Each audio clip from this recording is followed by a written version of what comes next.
l'aide d'un sonar capable de détecter les gros débris de l'avion. Mais la zone à couvrir est gigantesque et la portée du sonar ne dépasse pas les 5 km. Et donc c'est la technologie que le BEA a utilisée pour retrouver le Rio-Paris avec succès à la fin. Et c'est la technologie qui est actuellement mise en œuvre par les Australiens et les Malaisiens pour essayer de retrouver cet avion. Dans l'histoire du MH370, un avion aussi gros qu'un Boeing 777, un des plus grands mystères, c'est l'absence totale de preuves du crash. Je ne m'attends pas à ce qu'il trouve quoi que ce soit. Je ne crois pas que l'avion soit là. C'est comme chercher une aiguille dans une botte de foin.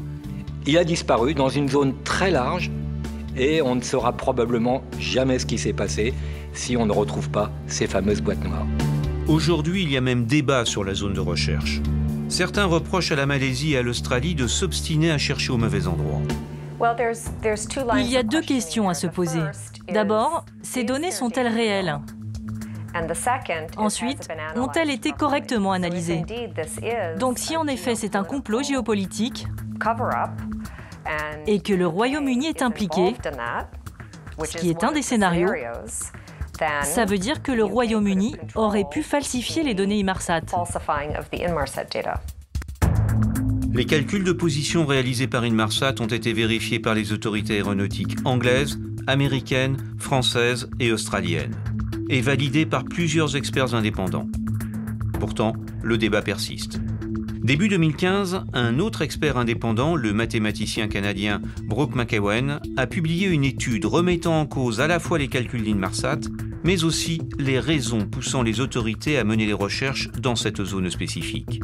Il accuse notamment les Australiens d'utiliser ces recherches pour tenter de localiser des richesses naturelles sous-marines. Il y a des preuves évidentes, soit d'incompétence, soit d'obstruction volontaire. Si l'on reprend tous les articles de presse et les citations de Malaysia Airlines ou du gouvernement malaisien, il y a des dizaines et des dizaines d'exemples d'affirmations qui se sont révélées fausses ou erronées par la suite. Donc, soit des erreurs, soit des mensonges. En tout cas, l'un des deux. Y a-t-il un accord entre les gouvernements? Disent-ils la vérité ou est-ce une conspiration? Ça, nous l'ignorons. Qu'il aurait été descendu, c'est ce qu'on a dit à un moment, par les Américains, mais il me semble qu'on aurait trouvé quand même des débris.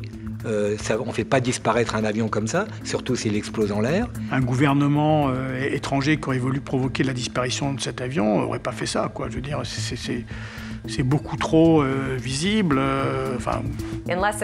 La dernière hypothèse est que l'avion ait été détourné pour en reprendre le contrôle et que l'armée américaine soit impliquée. Je crois que c'est une possibilité, car disons-le, le gouvernement américain a fait des choses bien pires que celle-là. En juin 2014, les familles des victimes ont proposé une récompense de 5 millions de dollars à toute personne susceptible de mettre à jour la vérité sur la disparition du vol MH370.